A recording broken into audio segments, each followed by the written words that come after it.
Buenos días, alumnos. Les saluda la profesora Evelyn More Pintado del curso de Ciencias Sociales.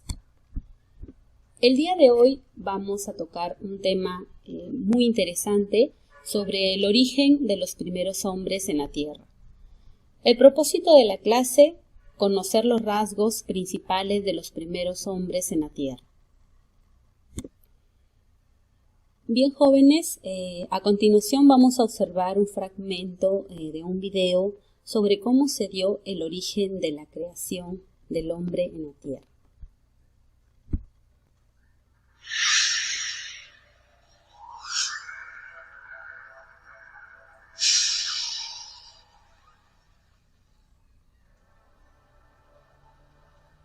Saludos internautas. Desde siempre nos hemos preguntado sobre nuestros orígenes. Todo debe haber tenido un principio. Es lógico pensar que tuvimos un comienzo hace mucho tiempo. A lo largo de la historia, diversas culturas nos han hablado del origen de los humanos. Es inevitable preguntarse cuál fue el primer humano sobre la Tierra.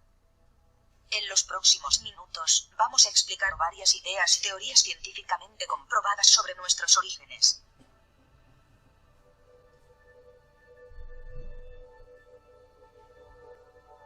Todos conocen la historia de Adán y Eva, una pareja humana de raza única que puso Dios sobre la tierra, y de ahí se creó toda la humanidad. Aunque no existen pruebas científicas que lo corroboren, fue aceptada durante mucho tiempo. Así lo explica la religión judía, islámica y cristiana. La religión nórdica, en cambio, piensa que los seres humanos fueron creados por la acción conjunta de tres dioses que eran hermanos, Vili, Ve y Odín, la figura central del panteón escandinavo. Religiones africanas, como la cultura bosongo, la cual señala que el dios Bumba vomitó al ser humano y así se creó la humanidad.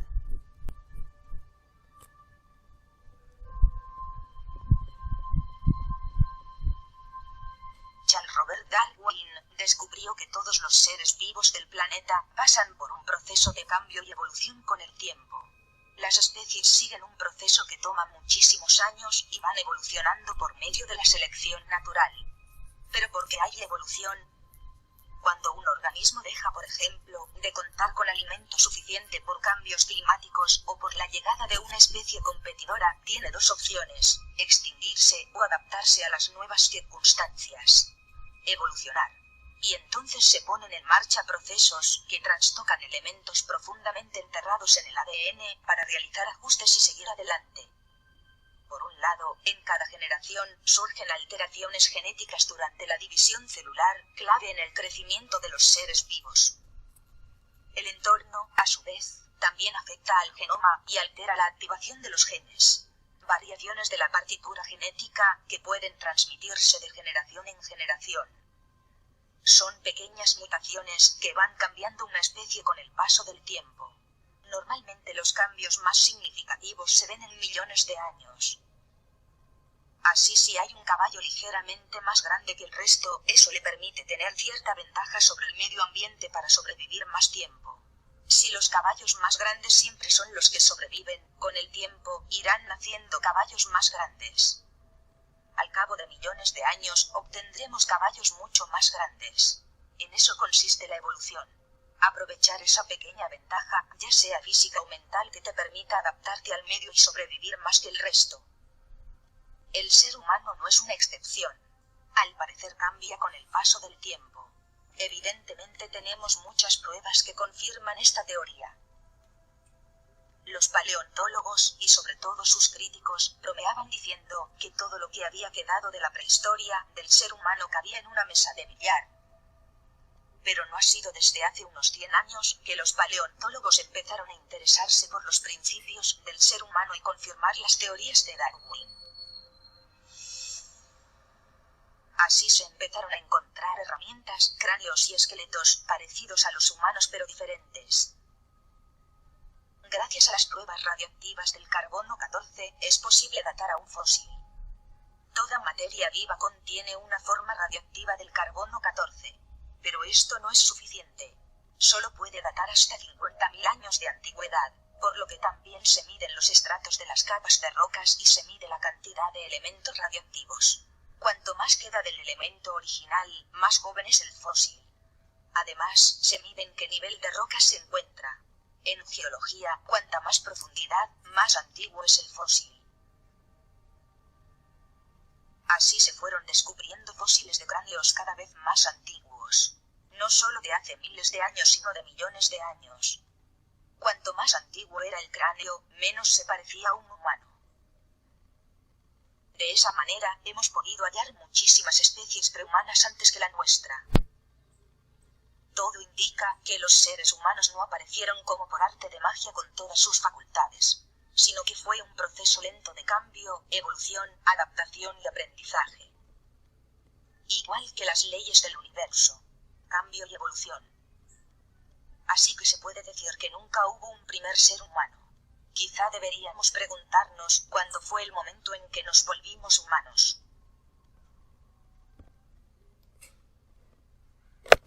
Bien, chicos, como ustedes han observado en el video, está relatando sobre las posibles teorías de creación del hombre, ¿no?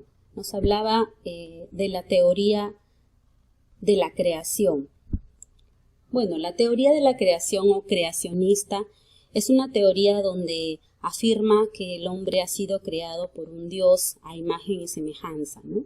Es una creencia, una idea que tenemos y por lo tanto es una teoría que no tiene un método científico, por lo que está plasmada en las ideas religiosas que tenemos. Tenemos otra teoría, la teoría de Jean Lamarck, un naturista francés, el que basó su teoría en los factores del medio ambiente. Bueno, según su teoría, él afirmaba que los seres vivos fueron evolucionando por su capacidad de adaptarse al medio ambiente donde estaban. Es decir, los cambios generaban nuevas necesidades en los organismos y ello implicaba la modificación de estos seres.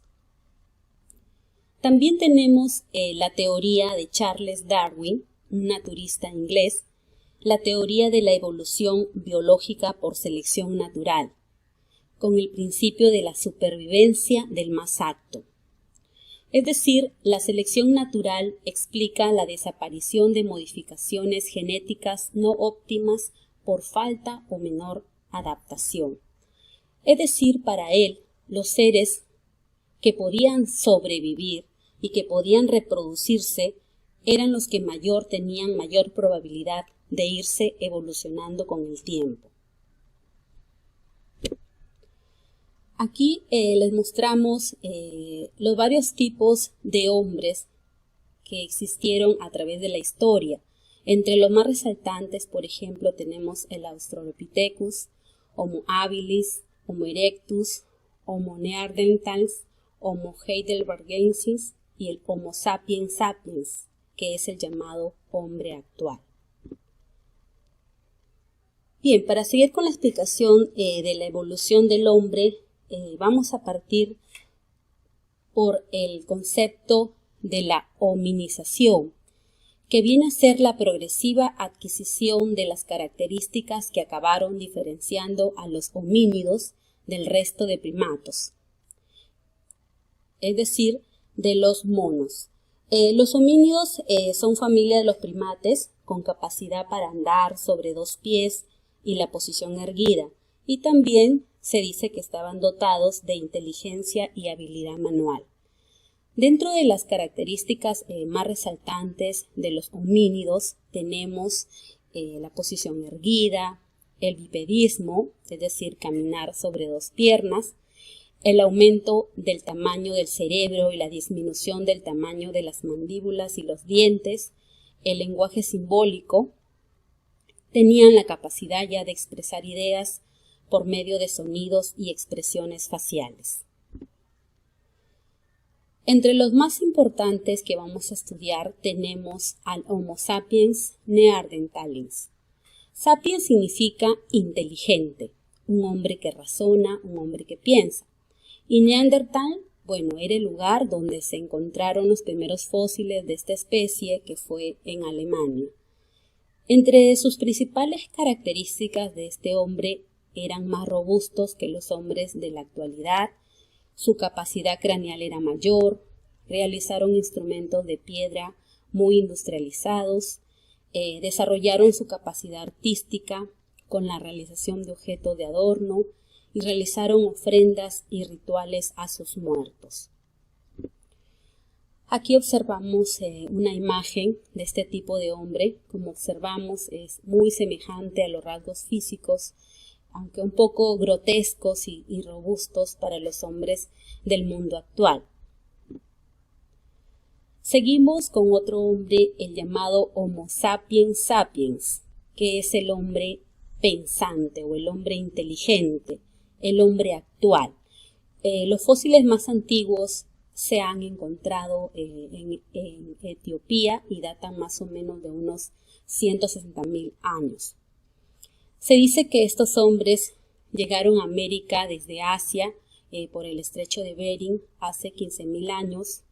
Eran similares al ser humano, tenían mayor capacidad comunicativa y bueno, es la única especie de homínidos que vive hasta la actualidad, ¿no? Se dice que cuentan con la misma anatomía que nosotros los humanos, inventaron el arco y las flechas y muestran mucho interés por la música y por otras artes. Aquí tenemos una imagen sobre este hombre y pues según la historia este es el último hombre que hoy en día ha evolucionado, ¿no? Y como todos sabemos, nos hemos transformado tanto en la historia que ahora pues ya hemos avanzado en todos los aspectos, sobre todo en los avances científicos, avances tecnológicos, inventos, descubrimiento del fuego, creación de máquinas, de imprentas, desarrollo artístico, histórico. Es decir, hemos ido evolucionando y hemos ido modificando nuestra sociedad a lo largo del tiempo. Bien, jóvenes, ese ha sido el tema del día de hoy. Espero les haya agradado. Les estoy adjuntando también al correo una ficha sobre el tema, ideas y preguntas sencillas sobre la evolución y la gran importancia que tiene nuestra transformación para mejorar el desarrollo de todo el mundo. Bien, chicos, quédense en casa y estudien mucho. Buen día.